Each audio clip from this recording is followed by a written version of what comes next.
Hello friends, welcome to my channel smart study. आज इस video में हम लोग संस्कृत का एक मोस्ट इम्पॉर्टेंट टॉपिक जिसका नाम है वाच्य या फिर उसको इंग्लिश में बोलते हैं हम लोग वॉइस का अध्ययन करेंगे। चलिए स्टार्ट करते हैं। चैनल को सब्सक्राइब करें और अपकमिंग वीडियोस के नोटिफिकेशन पाने के लिए बेल आइकन को ज़रूर प्रेस करें। पहले हम लोग जान लेते हैं कि वाच्य क्या होता है। देखिए, किसी भी बात को कहने का जो तरीका होता है वो हमारा कहलाता है वाच्य या फिर वॉइस। इंग्लिश में बोलते हैं उसे वॉइस और हिंदी संस्कृत में उसे बोलते हैं वाच्य। संस्कृत में वाच्य जो हैं वो तीन तरीके के होते हैं। पहला होता है हमारा कर्तृवाच्य, दूसरा होता है हमारा कर्मवाच्य और तीसरा होता है हमारा भाववाच्य। देखिए, ये जो क्लासिफिकेशन हुआ है ये क्रिया के आधार पे होता है। हम लोग जानते हैं कि जो क्रिया होती है वो दो टाइप की होती है। पहली होती है हमारी अकर्मक क्रिया, दूसरी होती है हमारी सकर्मक क्रिया। अकर्मक क्रिया है, इसमें कर्म नहीं होता है, वाक्य में कर्म उपस्थित नहीं होता है। देखिए, कर्म क्या होता है हम लोग जान लेते हैं। कर्ता की चाहत या फिर कर्ता की क्रिया का फल जिस पर पड़े वो कहलाता है हमारा कर्म। तो इसमें अकर्मक जो क्रिया होती है इसमें कर्म नहीं होता। सकर्मक क्रिया में कर्म होता है। ठीक है, इसी आधार पे जो वाच्य है वो तीन टाइप का होता है। ठीक है, सकर्मक में दो आते हैं, कर्तृवाच्य और कर्मवाच्य। ठीक है, और इसमें अकर्मक में भी हमारे दो आते हैं, कर्तृवाच्य और भाववाच्य। भाववाच्य में कर्म उपस्थित नहीं होता है। कर्तृवाच्य में कर्ता और कर्म दोनों उपस्थित होते हैं। कर्मवाच्य में भी कर्ता और कर्म दोनों उपस्थित होते हैं। ठीक है, केवल भाववाच्य ऐसा वाच्य है जिसमें कर्म जो होता है नहीं उपस्थित होता है। ठीक है, पहले हम लोग जान लेते हैं कि कर्तृवाच्य क्या होता है। ठीक है, कर्तृवाच्य, देखिए कर्तृवाच्य को इंग्लिश में बोलते हैं हम लोग एक्टिव वॉइस। क्या बोलते हैं? Active voice. इसमें जो हमारी कर्ता होता है वो हमारा प्रथमा विभक्ति में होता है, प्रथमा विभक्ति में होता है, और जो हमारा कर्म होता है वो द्वितीय विभक्ति में होता है, द्वितीय विभक्ति में होता है। कारक के अनुसार कर्तव्य कारक होता है वो प्रथमा विभक्ति में होता है, इसलिए जो हमारा वाक्य में कर्ता होगा वो भी प्रथमा विभक्ति में होगा। दूसरा होता है हमारा कर्म कारक यानी कर्ता की चाहत। ठीक है, तो वो होता है हमारा द्वितीय विभक्ति में। ठीक है, इसे हम लोग याद रख सकते हैं एक ट्रिक से, 1 to 12। ठीक है, 1 यानी कर्ता कारक प्रथमा विभक्ति, कर्म कारक द्वितीय विभक्ति। ठीक है, अब इसका उदाहरण हम लोग जान लेते हैं। सीता घर जाती है। ठीक है, तो यहाँ सीता जो है ये क्या है? हमारा कर्ता है, यानी ये प्रथमा विभक्ति में होगा, तो इसकी संस्कृत क्या होगी? सीता। सीता की क्रिया का फल किस पर वो पड़ रहा है? घर पर, तो हमारा घर जो है ये हो गया हमारा कर्म। ये हमारा द्वितीय विभक्ति में होता है, इसलिए ये हो गया गृहम। ठीक है, जाति है कि संस्कृत क्या होगी? गच्छति। तो ये हमारा हो गया कर्तृवाच्य का उदाहरण। ठीक है, एक और हम लोग उदाहरण देख लेते हैं। बच्चा यहाँ पे जो कर्ता हो गया, दूध जो हमारा कर्म हो गया, और पीना जो है वो क्रिया हो गई। ठीक, कर्ता होता है वो किस में होता है? प्रथमा विभक्ति में, तो ये हो गया शिशु। दूध पीता है तो दूध जो है ये कर्म है, तो ये द्वितीय विभक्ति में होगा, तो ये दुग्धम हो जाएगा, पीवती। तो ये हमारा हो गया कर्तृवाच्य का दूसरा उदाहरण। चलिए इसके बाद में हम लोग देख लेते हैं कर्मवाच्य क्या होता है। कर्मवाच्य, ठीक है, इसको इंग्लिश में बोलते हैं हम लोग पैसिव वॉइस। क्या बोलते हैं? Passive voice. तो हम लोग कर्ता को कर्म के साथ में बदल देते हैं, यानी पैसिव वॉइस क्या होता है? किसी एक्टिव वॉइस को ही हम लोग चेंज करते हैं। पैसिव वॉइस में बस का मीनिंग नहीं चेंज होना चाहिए। ठीक है, तो ये हो गया। इसमें क्या होता है? इसकी खासियत है कि इसमें जो क्रिया होती है वो कर्म के अनुसार चलती है। जो हमारा कर्तृवाच्य होता है उसमें जो क्रिया होती है वो किसके अनुसार चलती है? कर्ता के अनुसार चलती है। किंतु जो हमारा कर्मवाच्य है इसमें जो क्रिया है वो कर्म के अनुसार चलेगी, यानी ऑब्जेक्ट के अनुसार चलती। तो इसका उदाहरण हम लोग देख लेते हैं। इसका उदाहरण है जैसे बालक के द्वारा पुस्तक पढ़ी जाती है। देखिए इसकी खासियत क्या होती है? इसमें जो हमारा कर्ता होता है, ठीक है, वो तृतीया विभक्ति में होता है। तृतीया विभक्ति में, क्योंकि यहाँ पे कर्ता के साथ में के द्वारा या फिर किसी भी साधन का बोध हो रहा होता है।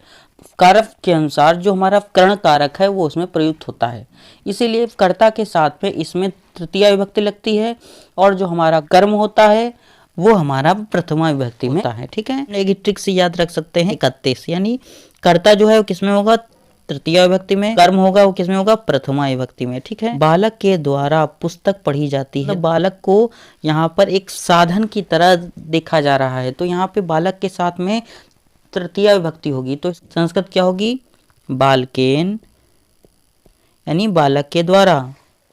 बालकेन कर्म क्या है यहाँ पे, पुस्तक, तो पुस्तक के साथ में क्या होगा, प्रथमा विभक्ति होगा, तो यहाँ पे हो जाएगा पुस्तकः।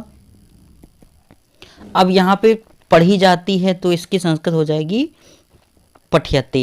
ठीक है, भाववाच्य क्या होता है, ठीक है, देखिए ऐसा वाच्य जिसमें कर्म उपस्थित नहीं होता है, इस कर्म उपस्थित नहीं होता है, इसमें केवल एक भाव उपस्थित होता है, भाव उपस्थित होता है, और जो हमारी क्रिया है वो भाव के अनुसार ही चलती है। भाववाच्य का उदाहरण है छात्र, छात्र खेलता है। इस वाक्य में आप कैसे जानेंगे कि यह भाववाच्य है, देखिए इसमें कर्म है नहीं है, ठीक है, और छात्र की क्रिया का फल किस पर पड़ रहा है, छात्र की क्रिया का फल किसी भी व्यक्ति पर या किसी भी वस्तु पर या किसी भी स्थान पर नहीं भी पड़ रहा है, इसीलिए यह जो वाक्य है यह भाववाच्य का एक अच्छा उदाहरण है। ठीक है, इसकी मुख्य संस्कृत क्या होगी, हम लोग जानते हैं कि जो भाववाच्य में क्या होता है, भाववाच्य में जो हमारा कर्ता होता है वो तृतीया विभक्ति में होता है और कर्म होता नहीं है, और जो क्रिया होती है, जो क्रिया होती है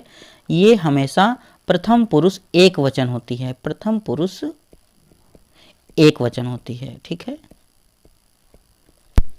ये आपको ये याद रखना है, जो हमारा कर्ता होता है ये तृतीया विभक्ति में होता है और जो क्रिया होती है वो प्रथम पुरुष एक वचन में ही हमेशा होती है। ठीक है, अब इसकी मूल संस्कृत हम लोग जान लेते हैं क्या है, छात्र खेलता है। ठीक है, छात्र खेल रहा है, तो छात्रेण क्या होगा यहाँ पे, छात्रेण क्रीड्यते, क्रीड्यते।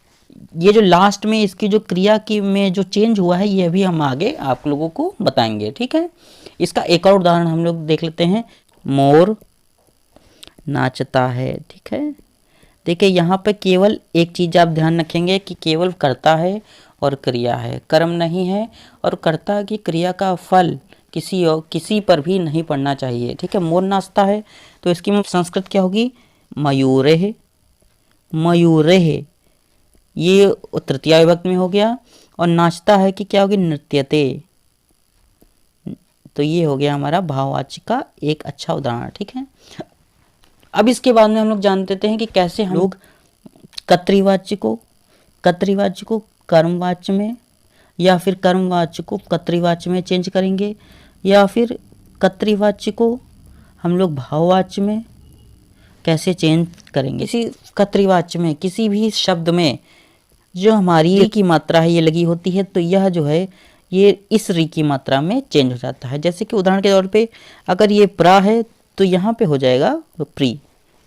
ठीक है, अगर इसमें कर्तृवाच्य में वाह है तो यहाँ पे हमारा कर्म और भाव में वाह ऊ में चेंज हो जाएगा। ठीक है, अगर यहाँ पे री है तो यहाँ ये हमारा री में चेंज हो जाएगा। ठीक है, अगर यहाँ पे गच्छ है तो ये हमारा गम में चेंज हो जाएगा। ठीक है, अगर यहाँ पे पश्य है तो ये हमारा दृश्य धातु में चेंज हो जाएगा।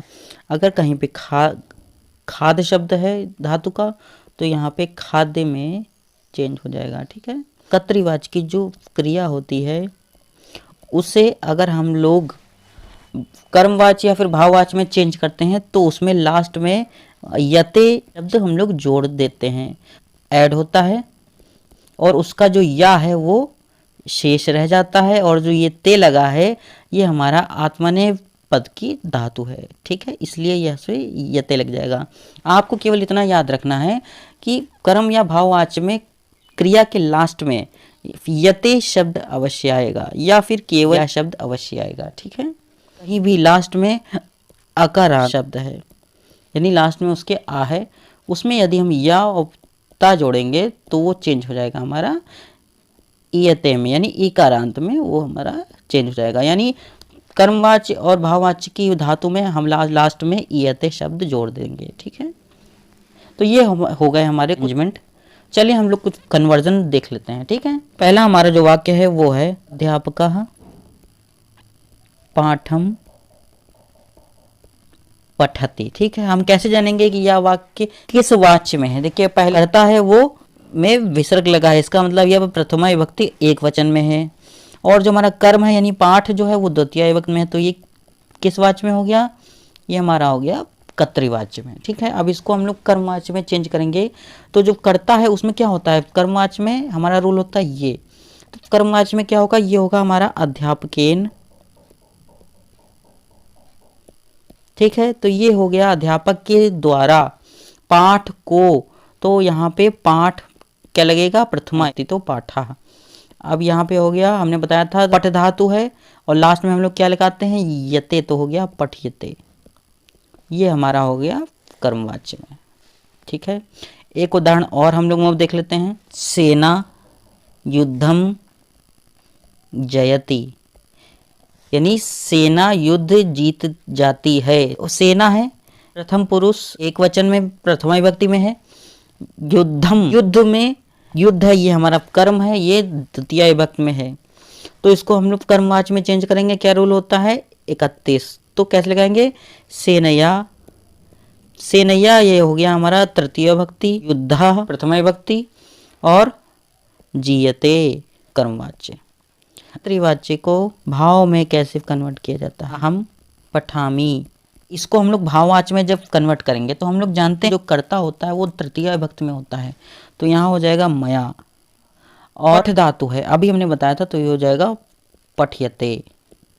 तो ये हो गया हमारा भाववाच्य में, यानी इसको हमने डायरेक्ट चेंज कर दिया तृतीय और प्रथम पुरुष एक वचन में, और आखिरी में ते शब्द हमने जोड़ दिया। एक उदाहरण और हम लोग अब देख लेते हैं कि मैं हंसता हूँ, इसका हो जाएगा अहम हस्यामी। ठीक है, मैं हंसता हूँ, तो ये किस में है, ठीक है, ये कर्तृवाच्य में हमारा सेंटेंस। इसको भाववाच्य में चेंज करेंगे, अहम का मैं का क्या हो जाएगा, मया। ठीक है, और हस धातु है तो क्या हो जाएगा, हस्यते। ये हो जाएगा हमारा भाववाच्य में। एक और हम लोग इसका उदाहरण देख लेते हैं। ठीक है, ईश्वरः भवति, भू धातु है यहाँ पे हमारी भू धातु है, यानी ईश्वर है कि जो है ये हमारा कर्तृवाच्य में, क्योंकि ईश्वरः करता है और वह प्रथम पुरुष में है। ठीक है, यानी प्रथमा विभक्ति में है, तो यह वाक्य जो है ये कर्तृवाच्य में। अब इसको भाववाच्य में चेंज करना है, तो हम लोग भाववाच्य में क्या करते हैं, कर्ता को तृतीय विभक्ति में चेंज कर देते हैं, तो ये हो जाएगा ईश्वरेण। ठीक, अब ये भू धातु है। ठीक है, हमने बताया था जहां पर वाह पाया जाता है, जहां पर भी वाह है तो उसको किस में चेंज करते हैं, ऊ में, तो ये हो जाएगा हमारा भू, और आखिरी में हम लोग क्या जोड़ते हैं, यते, तो ये हो जाएगा हमारा भूयते। तो ये हमारा था भाववाच्य। तो दोस्तों ये था हमारा कर्तृवाच्य, कर्मवाच्य और भाववाच्य। और ये वीडियो अगर आपको अच्छा लगा तो प्लीज़ चैनल सब्सक्राइब करें, इस वीडियो को लाइक करें और शेयर करें उन दोस्तों के साथ में जो कि टेट, सुपर टेट, रीट आदि की तैयारी कर रहे हैं। Thank you for